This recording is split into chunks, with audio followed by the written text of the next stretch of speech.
Hahaha, gue bilang juga apa, saudara-saudara semuanya, gue bilang juga apa. Konsensus pasar untuk memprediksi inflasi Amerika yang kemarin malam diumumkan itu 6,2%, lebih rendah dari Desember 2022 6,5%. Di video-video saya kemarin, saya kan sudah menjelaskan bahwa inflasi yang terjadi bulan Januari 2023 ini pasti lebih tinggi dari konsensus pasar. Dan ternyata inflasi data yang dirilis malam itu keluar jadi 6,4%, lebih tinggi dari konsensus pasar yang 6,2% dan lebih rendah sedikit dari inflasi Desember 2022. Nah, inflasi Januari 2022 6,4% menunjukkan bahwa inflasi sulit dikendalikan. Inflasi sulit melandai, walaupun suku bunga sudah dikerek tinggi, hanya menurun 0,1% dibanding bulan Desember 2022 untuk bulan Januari. Karena harga minyak, gas, energi masih tetap tinggi saja. Nah, siang ini, tanggal 15 Februari, inflasi UK agak menurun sedikit ya dibanding bulan sebelumnya, 10,5%. Dan data yang barusan keluar saja jam 2 tadi itu 10,1%. Lebih rendah dari konsensus pasarnya 10,3%. Nah, inflasi inti Amerika juga menurun sedikit dari sebelumnya 5,7% jadi 5,6%. Nah, ini menunjukkan bahwa segala cara yang dilakukan oleh The Federal Reserve, Bank Sentral Amerika Jerome Powell untuk mendinginkan inflasi, untuk melandaikan inflasi di Amerika Serikat tidak berhasil, belum berhasil. Begitupun juga di UK, ya nanti di Uni Eropa juga inflasi masih tetap tinggi.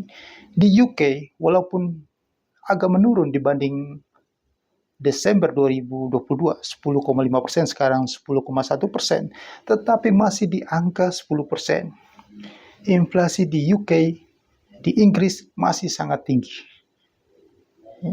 Maka ini tanda-tandanya bahwa suku bunga akan dikerek lebih tinggi lagi. Mereka akan lebih hawkish untuk menaikkan suku bunga. Gubernur Bank Sentral Inggris dan juga Bank Sentral Amerika, Jerome Powell, Federal Reserve, akan menaikkan suku bunga di bulan Maret itu pasti lebih tinggi dari 25 basis point yang sudah direncanakan di awal-awal, yang sudah dibicarakan di awal-awal. Nah, kali ini bulan Maret itu suku bunganya akan naik setinggi langit, bisa 50 basis point ataupun dia bisa naikin sekaligus 75 basis point. Maka kehancuran pasar keuangan dunia itu sudah di depan mata. Itu bulan Maret 2023 itu fix, itu pasti ya. Itu pasti dan memang sudah di sini sudah ditujukan bahwa Maret itu akan terjadi luar biasa kehancurannya. Karena satu jalan. Nah, di sini supaya logika Anda, satu jalan yang menyebabkan inflasi ini tidak kunjung selesai, tidak kunjung melandai. Inflasi ini tidak mau turun, tetap saja membandel walaupun cara suku bunga sudah dinaikkan. Bahkan itu Treasury bills Amerika Serikat tenor 2 tahun ke atas, 5 tahun, 6 tahun itu sudah di atas 5% tingkat yieldnya, kupon yieldnya. Itu sudah sangat tinggi. Tetapi inflasi belum turun karena harga minyak. Satu-satu jalan harga minyak harus ditekan. Harga minyak harus anjlok, harus turun supaya bisa meredam, mendinginkan itu inflasi. Maka dari itu saya sudah katakan di video saya sebelumnya bahwa minggu ini harga minyak harus jeblok, harus anjlok, harus drop sampai ke level 70 US dollar per barel. Nah, Anda tinggal tunggu tanggal mainnya. Dan pasti sampai Jumat minyak itu akan drop. Maka di video saya sebelumnya, 1 minggu ini Anda akan cuan banyak jika Anda melakukan transaksi di futures market untuk menjual kontrak minyak WTI. Karena minyak, caranya supaya inflasi ini bisa melandai, ya, bukan dengan, walaupun dengan cara suku bunga dinaikkan, tetapi angkatan kerja di Amerika Serikat, bahkan di Eropa juga masih tinggi, ya. Apalagi dengan bertambahnya angkatan kerja di Amerika Serikat, maka inflasi itu tidak bisa didinginkan, tidak bisa selesai. Ya, harus ada penggeraknya, yaitu sektor energinya harus lebih murah supaya bisa harga-harga jual barang itu bisa menjadi murah. Dan suku bunga dikerek lebih tinggi lagi, lebih hawkish supaya ekspansi itu mereda, stop ekspansi. Maka kalau stop ekspansi, maka kehancuran pasar keuangan dunia itu sudah di depan mata. Itu pasti dibuat hancur. Gue bilang juga apa? Semuanya tuh menuju ke sana. Ya, Anda. Nah, dari semua yang sudah data-data, ya, ekonomi, logika, ya, semua itu mengarah ke satu adalah peluang. Anda harus manfaatkan peluang ini. Bagaimana supaya semuanya ini bisa menghasilkan cuan, menghasilkan keuntungan besar buat Anda. Di luar apa? Kalau suku bunga yang nanti, karena inflasi yang secara logika, kalau inflasi itu masih tetap membandel tinggi, maka keseimbangannya dengan suku bunga yang sangat tinggi. Jika suku bunga yang sangat tinggi, ini berulang kali saya edukasi, maka itu sudah pasti bisnis akan lesu. Ya, bisnis akan cenderung menurun, mandek, otomatis bursa efek Indonesia, bursa saham itu akan ditinggalkan, akan hancur. Aset-aset yang sangat berisiko itu, apalagi Bitcoin atau kripto yang kagak jelas, itu sudah harus terjun bebas menuju nol di akhir tahun 2023 ini. Karena itu tidak sama sekali punya manfaat apa-apa. Aset yang tidak ada fundamental itu akan dibuang orang. Nah, saham saja yang dibuang orang, ditinggalkan orang, apalagi aset-aset kripto yang tidak jelas itu. Ya, itu logika. Nah, saham pasti ditinggalkan karena sangat berisiko di era suku bunga yang tinggi ini. Karena sudah tahu kan logikanya, perusahaan akan susah. Daya beli menurun, ekspansi susah karena cost of fund, biaya pinjaman yang cukup tinggi. Sementara semuanya ada program pengetatan moneter, maka perampingan, maka mereka mengurangi belanja, maka usaha itu sedikit, karyawan banyak sekali usaha-usaha. Anda lihat sudah banyak yang PHK, ya, PHK karyawannya, maupun di seluruh dunia, bahkan di Indonesia. Berarti semakin banyak PHK, maka semakin berkurang income masyarakat. Apalagi di saat kondisi-kondisi seperti ini, banyak sekali masyarakat yang masuk menyimpan uangnya di koperasi kagak jelas. Ya, contohnya Indosuria, ya, Sejahtera Bersama, di asuransi kagak jelas, Wana Arta, Life, di money game yang begitu banyak, money game di Indonesia. Investasi bodong. Yang semuanya kedok penipuan. Mereka membawa lari duit Anda. Mereka menghabiskan duit Anda, memiskinkan semua warga Indonesia. Bayangin aja, contoh Indosuria aja, 100 triliun lebih duit orang, masyarakat Indonesia raib. Berarti ada begitu 23.000 orang yang menjadi miskin mendadak setelah uangnya hilang dari Indosuria. Itu baru 23.000 orang yang katanya menjadi nasabah koperasi Indosuria. 23.000 orang menjadi miskin. Banyak uangnya yang hilang, ya, ada miliaran sampai hilang. 23.000 orang, belum dari asuransi Wana Arta Life, belum juga dari investasi bodong yang begitu banyak di Indonesia. ada money game yang mereka ikuti banyak, itu pasti mereka akan hilang duitnya. Itu pasti mereka dimakan oleh penjahat-penjahat keuangan. Uang mereka akan hilang di saat kondisi pengetatan likuiditas sistem moneter sekarang, uang susah begini, maka sebentar lagi yang punya money game, investasi bodong, koperasi-koperasi yang kasih bunga tinggi itu, atau asuransi-asuransi yang berkedok investasi itu, sebentar lagi pendirinya, bos-bosnya itu, penjahatnya itu angkat koper kabur, jauh, bawa lari uang kalian. Ya, kalian jangan sampai, yang cerdas dong, cepat. Di video saya kemarin saya suruh cepat keluar. Mereka akan mengambil uang Anda kabur, taruh di negara-negara bebas pajak itu, di Cayman Island, British Virgin Island, Bermuda, yang gak jelas itu. Akhirnya sulit untuk dana Anda itu ditarik masuk ke Indonesia lagi. Jadi Anda sudah pasti miskin, Anda sudah pasti hilang duitnya. Nah, contoh seperti itu banyak terjadi. Maka masyarakat Indonesia akan makin miskin karena duitnya diambil oleh para penjahat-penjahat keuangan itu. Nah, kalau masyarakat Indonesia makin miskin, maka daya beli itu makin berkurang. Mereka lebih berhemat karena uangnya mereka sudah hilang. Belanjanya berkurang, makin miskin, maka mempengaruhi ekonomi secara keseluruhan.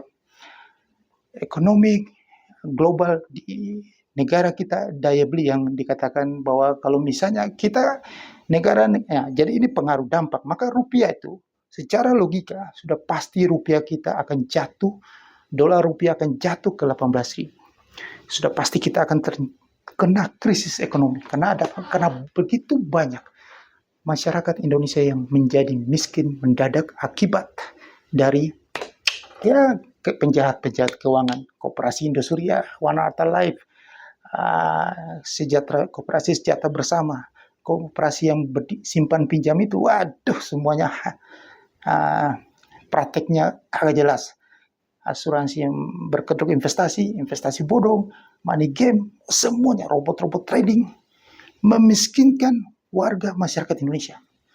Maka mereka akan berkurang daya belinya, maka ekonomi Indonesia makin terpuruk, perusahaan-perusahaan akan sedikit omsetnya, labanya, karena mereka semua mengurangi belanjanya, karena mereka sudah miskin. Banyak sekali terjadi PHK dari startup, belum dari tekstil dan produk tekstil. Banyak sekali di tahun ini terjadi begitu banyak PHK. Maka sudah pasti konsumsi rumah tangga berkurang. Yang dikatakan ekonomi kita bertumbuh karena ada domestic buying itu sudah berkurang. Ini logika, sudah berkurang. Jadi apa yang saya sudah jabarkan di Oktober 2021, 2 tahun lalu, bahwa akan terjadi kebangkrutan ekonomi, terjadi PHK besar, itu terjadi. Menuju ke kenyataan. Sebelum semua itu terjadi, saya sudah bisa melihat ke sana. Karena semua itu dalam hitungan. Semua itu berdasarkan logika. Logika ekonomi melihat bahwa kalau suku bunga sudah tinggi, semua kehancuran itu pasti terjadi. Dan itu berulang terus, sejarah berulang terus. Setiap dekade tetap seperti itu saja. Contohnya aja, dari dulu, dari saya mulai kenal ini dunia keuangan, sudah banyak money game, investasi bodong, tipu-tipu, sampai dengan sekarang masih aja ada model begitu, tipu-tipu begitu. Dan masyarakat yang sudah kenal lagi, tidak kapok-kapok orang masuk ke dalam investasi bodong, money game, koperasi tipu-tipu, semuanya seperti itu. Terulang terus saja. Tidak, walaupun diedukasi kayak apapun, tetap saja terulang. Capek. Maka kehancuran itu pasti terjadi. Itu logika hukum alam. Jadi ini pasti terjadi. Nah, di saat resesi dunia, suku bunga yang begitu tinggi di dunia sana, di negara Eropa, Amerika, Jepang, China, mereka melakukan semua tight money policy, kebijakan uang ketat, maka ekspansi itu berkurang, maka belanjanya juga berkurang. Itu terlihat nanti harga minyak akan drop, harga emas dunia akan jatuh, harga komoditi akan jatuh. Maka kita Indonesia yang berharap dapatkan devisa besar dari windfall, jadi katanya durian runtuh dari kenaikan harga-harga sektor energi, pangan dan lain-lain itu makin berkurang margin keuntungannya, dan penerimaan negara juga berkurang. Jadi devisa juga kita akan berkurang. Sudah gitu, domestic buying yang diharapkan itu makin berkurang lagi. 23.000 orang sudah jadi miskin yang terdata, belum yang lain-lain akan jadi miskin dengan penjahat-penjahat keuangan itu. Maka jadi berkuranglah daya beli. Maka sudah pasti indeks harga saham gabungan Bursa Efek Indonesia akan menuju ke level 3.588. Itu sebuah kenyataan yang sudah di depan mata. Tinggal menunggu kehancuran itu. Nah, disinilah kalau Anda tidak mau mendengar wejangan ini, nasihat ini, Anda tidak mau keluar dari pasar saham, Anda tidak mau keluar dari yang tadi saya katakan itu, money game, ya video kemarin saya katakan bahwa itu ada skema Ponzi, itu ada penjahat keuangan di dalamnya yang siap mau nipu Anda. Tujuan mereka mendirikan itu adalah tujuan, memang ujung-ujungnya adalah mau menipu Anda. Mereka sudah merencanakan yang matang, ya. Seperti Bapak Mahmud MD bilang, ini sebuah perfect crime, ya, kejahatan yang sempurna. Karena sebelum mereka melakukan itu, mereka sudah bekerja sama dengan oknum-oknum, tanda kutip, ya, penegak hukum. Ya, mungkin jadi strategi nanti mereka cabut keluarnya itu mereka sudah rancang dengan matang, kejahatan yang sempurna. Jadi Anda ini sebenarnya nggak tahu seperti itu, ya. Anda itu seperti domba-domba atau yang polos, ya, domba, kambing-kambing yang digiring ke tempat pembantaian, ya, digiring ke tempat kandang singa atau tempat pembantaian. Anda nggak ngerti apa-apa, kejahatan yang sempurna. Oke, nah, baiknya Anda sadar segera, dan saya tawarkan Anda peluang yang luar biasa di tengah kondisi tidak menentu ini. Karena di saat inflasi yang tetap membandel di atas 6%, inflasi di Amerika Serikat, sedangkan target dari Bank Sentral Amerika, The Fed, untuk normalkan inflasi dinormalkan ke level 2%, itu masih jauh. Sekarang aja masih tetap di atas 6%, maka bermimpi masih sangat lama, jauh untuk sampai ke 2% target normalnya. Jadi berarti suku bunga dalam jangka panjang ini, di tahun 2023 ini, masih punya peluang naik terus, masih hawkish. Maka hawkish untuk naik terus sepanjang tahun 2022. Bukan hanya di 5,25%, bukan 5,5%, bukan hanya di 6%, bisa saja suku bunga US dollar di angka 7%, baru inflasi normal ke 2%. Maka selama ketidakpastian itu terjadi, maka bisnis itu akan susah, maka akan terjadi kehancuran, itu pasti terjadi, karena ini ada sebuah ketidakpastian. Nah, di saat ketidakpastian itu terjadi, peluang terbesar Anda adalah Anda harus trading di futures market. Di futures market banyak sekali peluang-peluang yang bisa Anda dapatkan di saat ketidakpastian ekonomi global itu terjadi. Karena futures market itu Anda transaksi tren market. Kalau tren market yang jelek, Anda bisa dapatkan keuntungan. Tren market yang baik pun Anda bisa mendapatkan keuntungan. Jadi di mana saja market bergerak, mau market ke utara dan selatan, artinya market bisa naik dan turun pun Anda dapatkan peluang. Kalau Anda di bisnis, Anda berharap ekonomi membaik, Anda membeli saham, Anda berharap ekonomi membaik juga. Nah, sekarang ekonomi dunia, bukan hanya di Indonesia. Nanti Indonesia itu cuma kena dampak dari dunia. Jadi kalau ekonomi dunia global itu jelek, maka kita kena dampak. Nah, berarti apa? Di saat ekonomi dunia yang jelek itu, Anda dapatkan peluang besar jika Anda trading atau investasi di futures market. Nah, untuk lebih jelas apa itu futures market, baiknya Anda email saya. Saya sudah sertakan email saya di deskripsi video di bawah ini. Ada email saya, Anda hubungi saya. Saya akan jelasin, bagi yang awam, saya jelasin lebih detail apa itu peluang-peluang di futures market. Dan bagaimana Anda bisa dapatkan manfaat itu di tengah ketidakpastian ekonomi global yang terjadi sekarang ini. Oke, segera email saya. Dan yang penting di sini, subscribe channel YouTube ini, sebarkan kepada semua orang, supaya saya ingin mereka juga dapat manfaat yang sama seperti Anda. Jika Anda bagikan ini kepada mereka, Anda diberkati. Ya, segera cari peluang yang terbaik di tengah kondisi ketidakpastian yang akan terjadi, dunia gelap yang terjadi sepanjang tahun 2023 ini. Sukses untuk Anda.